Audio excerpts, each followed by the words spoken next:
वक्रतुंड महाकाय सूर्यकोटि समप्रभ निर्विघ्नं कुरु मे देव सर्वकार्येषु सर्वदा। নমস্কাৰ বেদিক এষ্ট্ৰলজি আসামৰ সকলো বন্ধু বান্ধৱীলৈ মোৰ আন্তৰিক অভিনন্দন জ্ঞাপন কৰিলোঁ। আজি আমাৰ বিষয়বস্তু হ'ল মহাশিৱৰাত্ৰিৰ ব্ৰত পালন আৰু অভিষেকেৰে মনোকামনা সিদ্ধি কৰা। তেন্তে জানো আহোঁ মহাশিৱৰাত্ৰি আমি কিয় পালন কৰোঁ। শিৱ পুৰাণৰ মতে ফাগুন মাহৰ কৃষ্ণ চতুৰ্দশী দিনটো মহাশিৱৰাত্ৰি হিচাপে পালন কৰা হয়। এই দিনটোতেই শিৱই লিংগ ৰূপত প্ৰথম প্ৰকট হৈছিল আৰু প্ৰথমবাৰ শিৱলিংগ পূজন কৰিছিল স্বয়ং শ্ৰী বিষ্ণু আৰু ব্ৰহ্মাদেৱে। এইকাৰণেই এই দিনটো শিৱৰ জন্মদিন হিচাপে পালন কৰা হয়।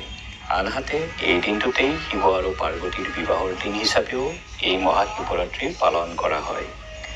অৱশ্যে জ্যোতিষশাস্ত্ৰ মতে 2025 চনৰ এই শিৱৰাত্ৰি এক দুৰ্লভ শিৱৰাত্ৰি হিচাপে পৰিগণিত, কাৰণ শনি নিজ গৃহ ৰাখি কুম্ভ আৰু শুক্ৰ নিজৰ তুংগী ৰাখি মীনত গোচৰ কৰিছে। মহাসংযোগ গঠন কৰিছে। গতিকে ভক্তসকলে বিধিমতে ব্ৰত পালন কৰি শুক্ৰ শনি বৃহস্পতিৰ সকলো দোষৰ পৰা মুক্ত পাব পাৰিব।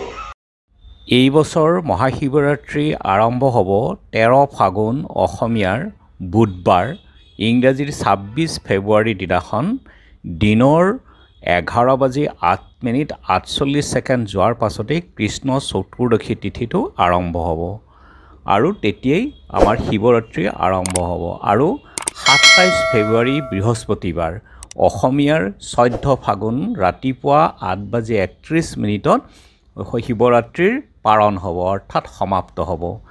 আৰু এই শিৱৰাত্ৰি 4টা পোহৰত পূজা কৰা হয়। আৰু ভক্তসকলে ব্ৰত ৰাখি যিসকলে শিৱ মন্দিৰ দৰ্শন কৰি শিৱলিংগত বেলপাত গাখীৰ জলাভিষেক কৰে তেওঁলোকে মনোকামনা অতি শীঘ্ৰেই পূৰ্ণ হয়। আৰু যিহেতু ফাগুন মাহত শিৱক বীৰেশ্বৰ বুলি জনা হয়, গতিকে এই সময়ত ওম বীৰেশ্বৰায় নমঃ মন্ত্ৰটো 108 বাৰকৈ জপ কৰি যদি জলাভিষেক কৰা হয় তেতিয়াহ'লে মনোকামনা শীঘ্ৰেই সিদ্ধি লাভ হয়। 4টা পোহৰত শিৱৰাত্ৰি পূজা ভাগ কৰা হয়। প্ৰথম পোহৰ, দ্বিতীয় পোহৰ, তৃতীয় পোহৰ আৰু চতুৰ্থ পোহৰ। ভক্তসকল দেৱাদিদেৱ মহাদেৱক অতি সহজ পদ্ধতিৰে পূজা কৰি সন্তুষ্ট কৰিব পাৰি। মহাদেৱ কল্যাণকামী আৰু সকলো মনোকামনা পূৰ্ণ কৰে আৰু ভক্তৰ দুখ দুৰ্গতি দূৰ কৰে। ভগৱান শিৱ এনে এজন দেৱতা যিজনে অকল এগতি পানী ঢালিলেই তেওঁ সন্তুষ্ট হৈ পৰে। শাস্ত্ৰত কৈছে যে শিৱ অভিষেক প্ৰিয়। যেতিয়াই কোনো শিৱলিংগ পূজন অভিষেক কৰা হয় লগে লগেই ঠিক সেই সময়তেই সকলো দেৱ দেৱীৰ অভিষেক কৰাৰ ফল পোৱা যায়। প্ৰাচীন কালৰ পৰাই শিৱৰাত্ৰি ব্ৰত পালন প্ৰচলিত। শিৱ পুৰাণৰ মতেও শিৱৰাত্ৰিৰ ব্ৰতৰ উল্লেখ আছে। শাস্ত্ৰমতে দেৱী লক্ষ্মী, ইন্দ্ৰাণী, সৰস্বতী, গায়ত্ৰী, সাবিত্ৰী, সীতা, পাৰ্বতী, ৰতী দেৱীও শিৱৰাত্ৰিৰ ব্ৰত পালন কৰিছিল। ভক্তসকলে এই নিয়মতে ব্ৰত পালন কৰি শিৱলিংগৰ অভিষেক কৰক আৰু শিৱৰ আশীৰ্বাদ পুষ্ট হৈ সকলো মনোকামনা সফল কৰক। ৰাতিপুৱা সোনকালে শুই উঠি গা ধুই উঠি নিজৰ পৰম্পৰাগত সাজ পোছাক পৰিধান কৰি সম্পূৰ্ণ খালী পেটত থাকক।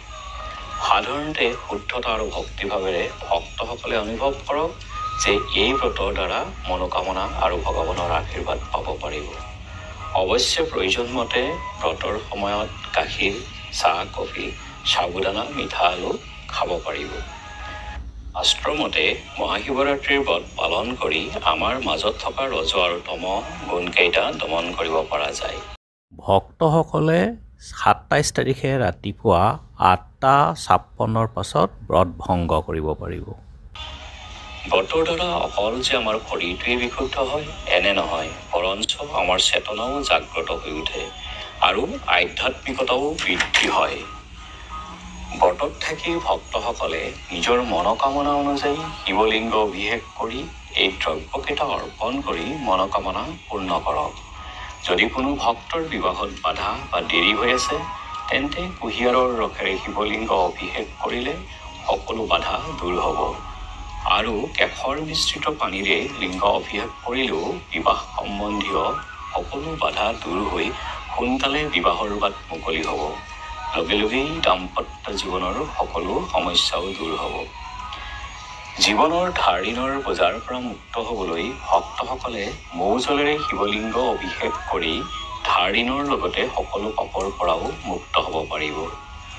ভক্তসকলে বেমাৰৰ পৰা যদি মুক্ত হ'বলৈ বিচাৰে তেনেহ'লে পানীৰ লগত গাখীৰ মিহলাই বা কেতিয়াবা গংগাজলৰ লগতো গাখীৰ মিহলাই শিৱলিংগ অভিষেক কৰি শিৱৰ আশীৰ্বাদত সোনকালে স্বাস্থ্যৰ উন্নতি হয়। ভক্তসকলে কেঁচা গাখীৰ ঢালি অভিষেক কৰিলে আৰোগ্য সন্তান সুখ পোৱা যাব। ভক্তসকলে যদি গৰুৰ ঘিৰে অভিষেক কৰে তেনেহ'লে শিৱৰ আশীৰ্বাদত ধন বৃদ্ধি আৰু আয়ু বৃদ্ধি হয়। অৱশ্যে যিসকল ভক্তই 4টা পোহৰেই পূজা কৰিব বিচাৰে তেনেহ'লে প্ৰথম পোহৰত পানীৰে লিংগ অভিষেক কৰক। দ্বিতীয় পোহৰত দৈ গাখীৰেৰে শিৱলিংগ অভিষেক কৰক আৰু তৃতীয় পোহৰত ঘিৰে অভিষেক কৰক। চতুৰ্থ পোহৰত মৌ জলেৰে অভিষেক কৰিলে শিৱৰ আশীৰ্বাদ পুষ্ট হ'ব পাৰিব।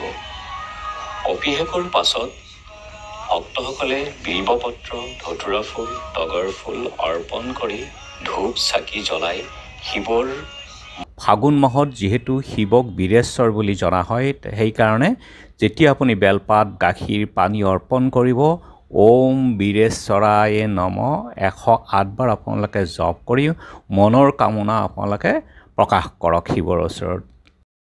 আৰু যিসকল ভক্তই ৰোগত কষ্ট ভোগ কৰি আছে, দীৰ্ঘদিনীয়া ৰোগত ভুগি আছে, তেওঁলোকে শিৱৰাত্ৰিৰ দিনা 7টা বগৰী, বিলাতী বগৰী যিটো আমি কওঁ, আৰু কুঁহিয়াৰৰ ৰস 200 গ্ৰামমান আপোনালোকে লৈ আহক। আনি সেইখিনি প্ৰথমতে আপুনি শিৱলিংগত বেলপাত 108টা পাৰিলে ভাল, নোৱাৰিলেও 7টা 5টা যি পাৰে দিব। দি আপুনি কুঁহিয়াৰৰ ৰসখিনি তাতে ঢালক আৰু উত্তৰৰ ফালে মুখ কৰি কুঁহিয়াৰৰ ৰসখিনি প্ৰথমতে ঢালক। তাৰ ওপৰত 7টা এই বগৰী ধুনীয়াকৈ লিংগৰ ওপৰত বহুৱাই দিয়ক। আৰু আপোনালোকে নিজৰ কাৰণে যদি কৰিছে তেতিয়াহ'লে নিজৰ যিখিনি মনৰ কামনা সেইখিনি আপুনি প্ৰকাশ কৰক। আৰু যদি আপুনি বেলেগৰ কাৰণে কৰিছে তেতিয়াহ'লে আপুনি তেওঁৰ নাম গোত্ৰ কৈ পেলাই এই মন্ত্ৰটো আপোনালোকে উচ্চাৰণ কৰক 108 বাৰ বা 21 বাৰ বা 16 বাৰ যিমান পাৰে। আৰু যদি বেছি ভিৰ থাকে আপোনালোকে 16 বাৰ কৰিলেও হ'ব। মন্ত্ৰটো হ'ল ওম কুণ্ডেশ্বৰ মহাদেৱায় নমঃ, ওম নমঃ শিৱায়, ওম কুণ্ডেশ্বৰ মহাদেৱায় নমঃ, ওম নমঃ শিৱায়। এইটো এনেদৰে 108 বাৰ পাৰিলে যথেষ্ট ভাল হয়। আপোনালোকে ৰোগৰ পৰা মুক্তি পাব। কৰি চাব। ধন্যবাদ।